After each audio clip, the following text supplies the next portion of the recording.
Hello, ladies and gentlemen. You are watching the Decimania channel on YouTube. My name is Destiny, back with another video. So, once again, I want to apologize for there not being a TNA review for those of you that watch those. I hope to get back to that next week or in the coming weeks. But I came up here last week, I don't remember what day it was, and did a quick initial reaction video to the Cody Rhodes documentary on Peacock. Now I'm going to give you a full review of it. So I went back and watched it just a little bit ago, and I have to say I was not that impressed with it as I should have been. I'm glad I gave it a second watch because I freaking love this. I actually sat down and watched this. I rarely got up, maybe got a couple drinks of pop, but other than that, I sat down in front of my computer, in front of my speaker, and watched it. I freaking loved it. I cried a couple times, almost did, anyway. But anyway, this is your review for American Nightmare Becoming Cody Rhodes. This was great. If anything, I want Cody to win the title even more now than I did. Just, if Cody's not the choice, then who is? This was really cool the way they did this. They had Stephen Amell narrate it. And there was somewhat of an audio description, not through everything, but there was sort of audio description spliced in throughout it, which was really cool. I wish they would do that on every one of them. So, I'm not going to go into everything, but my overall review is that it was really good. So it starts off with them talking about his childhood and how he got into wrestling and he was, always being compared to Dusty and, stuff like that in his wrestling career. He started wrestling at age 9, and Dusty had built him a gym in their garage or something and gave him a weight set and all that crap. Kind of like what they did with what Chris Benoit did.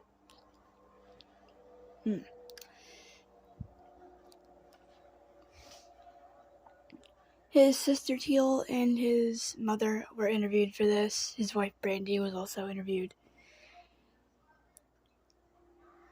So, I'm actually kind of shocked that they didn't get...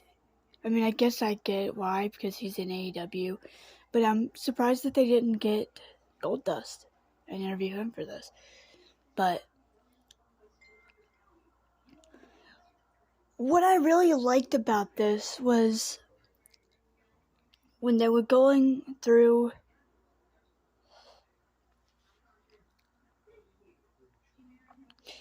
when they were talking about all of the different stuff that he was doing after he left WWE. I'll get into that in a minute, but he started to go into acting when he was like 19, and there was a point where they were broke, and Dusty had to... I remember he talked about this on the promo, Cody did, and this was around the time that ECW was still a thing, it was still going, and Paul Heyman gave Dusty a job. It was in that match where he teamed up with Tommy Dreamer, I believe, and they took on, I think it was Rhino and Steve Corino, if I'm not mistaken. I have that match on the ECW unreleased set. I don't know which one, but it's on there. I'll have to go back and watch it once I get everything reorganized from moving. But yeah, Dusty had to,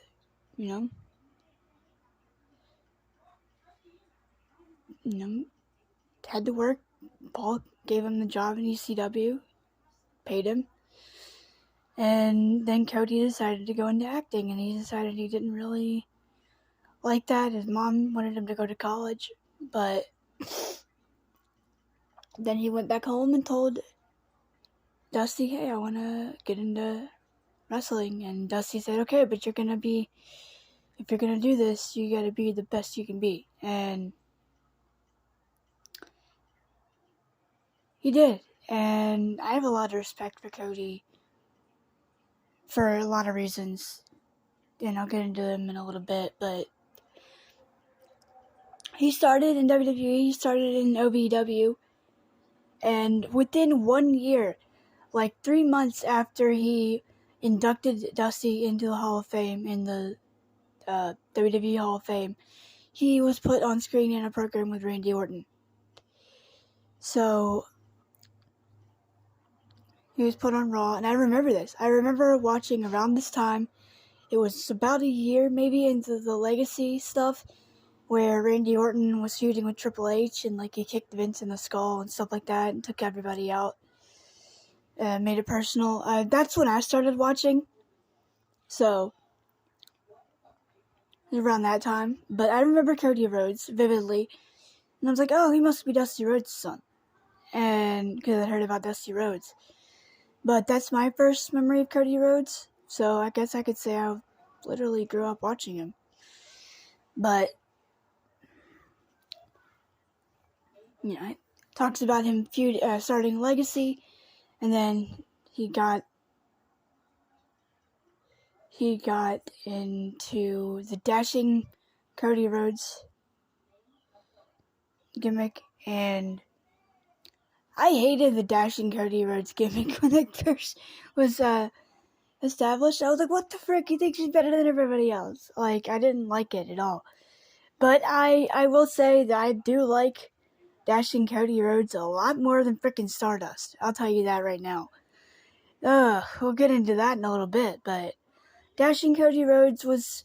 I didn't appreciate it for what it was. It was a clever gimmick looking back now, but undashing Cody Rhodes was even better. You guys remember that when he started coming out? They started talking about him with the paper bags, and he's like passing them out to the crowd, and he's wearing that plastic mask or whatever. So he starts handing out paper bags to the crowd when he was doing the undashing stuff, where Ray kicked him in the face, and that was cool. He had his first ever singles match at WrestleMania with Rey Mysterio. Go back and find this on YouTube. It's on the Inside the Ropes YouTube channel if you can find it. There's this clip of Cody Rhodes telling a story about Rey Mysterio barging into Vince McMahon's office to give him the layout that Cody had given him for their match, because Ray wanted him to come up with it. And Cody set up one night and did the whole layout of the match, wrote it down, gave it to Ray. And Ray went into Vince's office and gave it to him, and because Ray could kind of get away with, working with whoever he wanted to at that point, because he was a veteran in the company. So that was a funny story. But anyway, they get into his Intercontinental... Well, they don't really get into it, but they get into him, winning, the Intercontinental title. They don't go into detail, but he did bring back the classic belt, which I wish they would do now. Why didn't Gunther do that also? But then he starts feuding with Randy Orton again, kind of.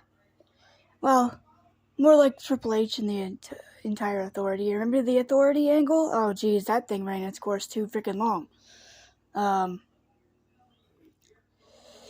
He, where he does the whole fired angle, and he fires Cody after he loses to Randy, and then Goldust comes back, try to get his job back. Dusty comes back. Everybody comes back to get Cody's job back. And, the Shield take him out. Stuff like that. They get into that whole feud. And that was Dusty's last real high-profile segment, I guess. There was some stuff with Goldust and Cody as Stardust, but I'm not getting into that. That wasn't just... that was suckish. I mean, no disrespect to Dusty or anything, but he's done better. But he said he hated the Stardust character because wasn't how he envisioned himself, and they told him that who he wasn't interesting enough to be on television, and he would get into conversations with Dusty about, hey, I don't want to be here anymore, and Dusty would basically didn't tell him to give up really, but he was just like, if you don't like it that much, then quit, go somewhere else, or whatever. But he said he was so mentally checked out at one point that he was drinking, he had one of those coffee thermos thingies, and he was drinking whiskey, and he would pour Gatorade over it to kind of hide what he was doing, he was trying to get fired. He said he wasn't trying to get drunk, but he was trying to get fired because he didn't bring himself to quitting just yet. But then Dusty passed away, and he got into that whole thing, which was just freaking sad. I about cried when I heard that. No joke. But he said then he kind of started taking to the Stardust gimmick a little bit because he said he wasn't ready to come back and be Cody Rhodes on television because Dusty had just passed and all that stuff. And then he has the match with Stephen Amell. Was it a tag team match? Because I feel like somebody else was in that. Was it just against Stephen Amell? For those of you that remember that, I don't really care about that because I didn't care about what Cody was doing at the time. No offense.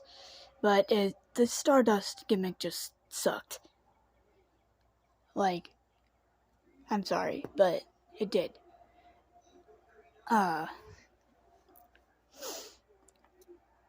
Then he finally just went up to Triple H one day and to Vince, and first he went into a writer's room and told him some stuff, and the writer had the act of looking like he was typing on a computer, and Cody leans over and looks at the screen and the thing's turned off, so he just went up to Triple H and was like, look, I've gotta go. And Triple H told him, look, if you want to make some noise, then you gotta rattle the cages. You gotta get noticed yourself. So it was ultimately Triple H that was like, yeah, go do what you need to do. If you really think about it. And he mentions going to all these different companies, and he mentioned TNA, which was a shock because nobody mentions TNA. Maybe once on a documentary somebody mentioned TNA, and there was that one time Kurt Angle maybe did, but that other than that, Impact or TNA, whatever you want to call it, never gets a mention from the other company, from WWE. But that's what I liked about this documentary, is that they would openly mention other promotions. That's good. You need to do that. I'm sorry, but if another person comes from another company to WWE, they need to be acknowledged for working in that company. But he mentioned going to TNA, to Ring of Honor, to New Japan, and that's where he really became the American Nightmare. And then he talks about Nick and Matt Jackson and him starting or doing the All In event, which, correct me if I'm wrong, those of you that watch more of the independent wrestling, was that the show where he beat, I feel like that was another show. Was that the second time that one of these shows, he beat Nick Aldis or something for the title, or Nick beat him? I don't remember what happened. What was the main event of that show? In the comments. But then he mentioned starting AEW. And they didn't really get into anything on that company, but they get into his release, and Cody's like, look, I don't want to talk about it. I can't mention it. He probably signed an NDA, or Yeah. But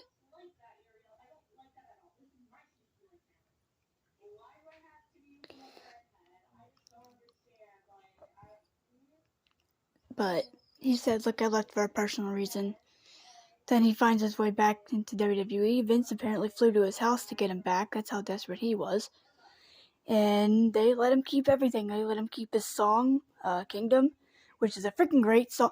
Even, like, not being Cody's theme, it's a great song by itself. Go back and listen to it if you haven't heard it. Which I'm sure most of you listening to this that are subscribed to this have heard Cody's theme, so good for you.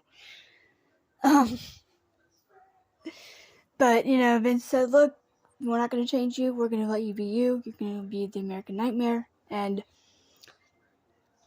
gets into his feud with Seth, his return to Mania, and the torn pec. That match, I watched both of those, and that just... When he came out with the jacket, I obviously couldn't see it, but when people were talking about it the next day, I was like, how did he even do that? Like, how did he go through that? And with that much pain, because he admits it in this episode, like, his mom even said, look, he even told his mom, like, look, I'm not hurting that bad. And she was like, no, yeah, you are. You're lying. And Cody even admits, yeah, okay, I was. That was the most freaking pain I've ever felt in my entire life. So, yeah. But that's gutsy enough, but to do what he did before he even came back to WWE, he left that company, got out of there, wrestled on every conceivable independent show there was to be had, wrestled in every small promotion there was. I remember a little bit of Cody's TNA run. I was kind of out of the loop with TNA for a little bit, but I remember vividly seeing clips of him there. But he goes to TNA, goes to Ring of Honor. I think he beat Jay Lethal for the Ring of Honor title there. He goes to New Japan and becomes the American Nightmare. Starts AEW. Sells out an arena of over 10,000 people for All In. Comes back to WWE. Has a great match, a trilogy of matches with Seth Rollins. Tears his pec. Wrestles in one of those matches. Comes back from it at the Royal Rumble this year. Goes on to face Roman Reigns and loses. That's essentially what this documentary was. That's my only gripe about this documentary, is that this would have been so much better had Cody won the title at WrestleMania. But he said in the end of it, look, the story hasn't been finished. There's work to be done, stuff like that, and like I said in the beginning of this, if that doesn't prove that Cody is going to most likely be winning it next year, I don't know what is. He's gotta win it next year. If the plan is to do Cody and Roman again in the main event, don't freaking mess it up this time, please. Like, the face that I made when he lost could never be duplicated again unless that happens a second time. Everybody, not just me, everybody thought that Cody was going to win that. But watching this now makes me, this honestly, and I can't believe I'm saying this, you guys remember how bad I wanted CM Punk to come back in 2021. Guess what? I want this even more. That's saying something, because I'm a big CM Punk fan. I want Cody to win this so flipping bad. And I'm sure most of you do too, but we'll see what happens at Mania. But overall, good documentary. Glad I went back and gave it a second chance, gave it a second watch. And I really loved it. So if you haven't seen it yet, go watch American Nightmare Becoming Cody Rhodes on Peacock. Highly recommend it. It's a great watch. And hopefully I'll be back with my TNA reviews this week. Hopefully. So we can get back into the swing of things. So I'll see you guys. Hope you guys have a good rest of your night. See y'all later. Oh yeah, don't forget to like this video, subscribe to the channel, hit that notification bell. You know what to do. So, see y'all later. Peace.